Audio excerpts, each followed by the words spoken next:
All right. So we have Miss Nelson. She is not missing. She is making costumes for a dance recital.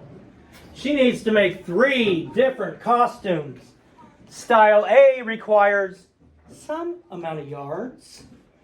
Style B requires some amount of yards.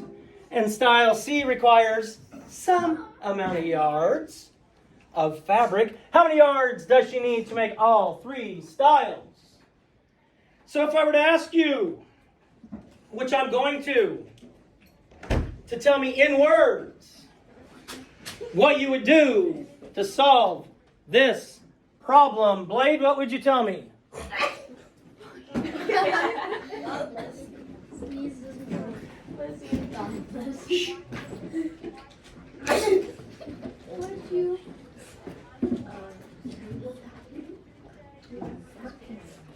Again, if we're confused at first, we read it again.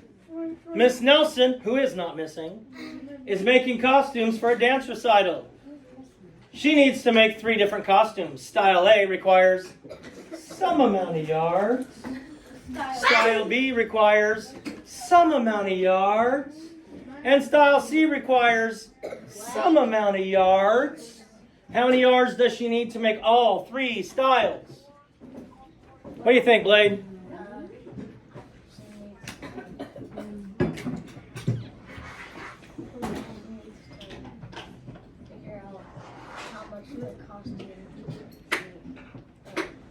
Yeah, but that's we got to figure out how would you solve it without numbers. You're telling me in words how you would solve it.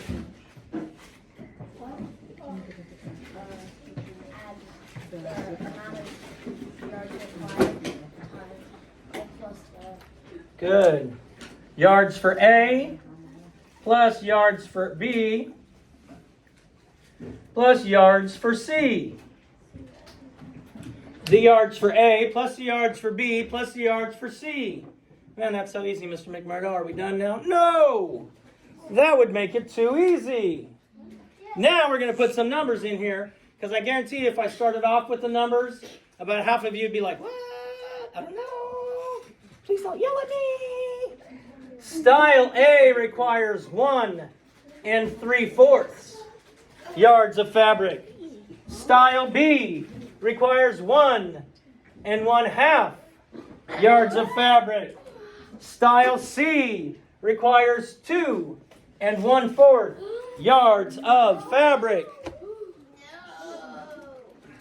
Our equation, which follows along with what we wrote in words, so Blade said yards for A, which is 1 3/4, plus yards for B, which is 1 1/2, plus yards for C, which is 2 1/4. What do we? Let's kind of estimate this here. 1 3/4 would be close to. Say 2. 2. Carlos says 2. So 1 3/4 would be close to 2. 1 1/2 would be close to 1, 2, either one. And 2 1/4 would be close to 2 1/4. 2 wholes and 1/4. It's close to 2. So we're looking for an answer somewhere near 6. Since we rounded 2 of them up and 1 of them down, it probably will be less than 6, but we don't know that yet. Now, when I'm doing a mixed number, I'm going to kind of decompose it like we started at the beginning of fractions 17 years ago when I started before my son got sick. Remember? No. All right, so if we had 1 plus 3/4, we have 1 plus 1/2, and we have 2 plus 1/4. We're going to add these 3 things together. I broke them apart, decomposed it, made it a little easier to understand.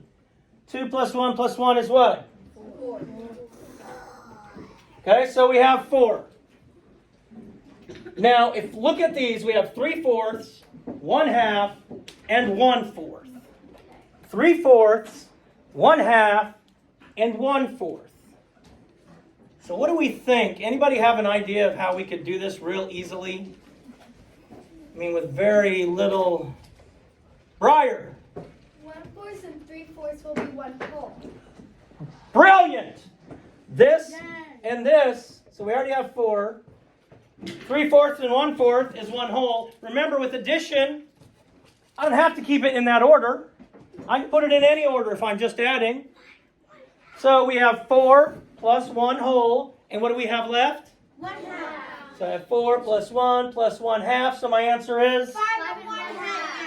5 and 1/2. Wow. 5 and 1/2.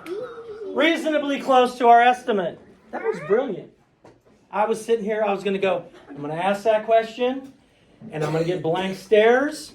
But man, I had like 4 or 5 people raising their hands. I'm proud of you. Thank you. Proud of you. Not you. Not you guys. No.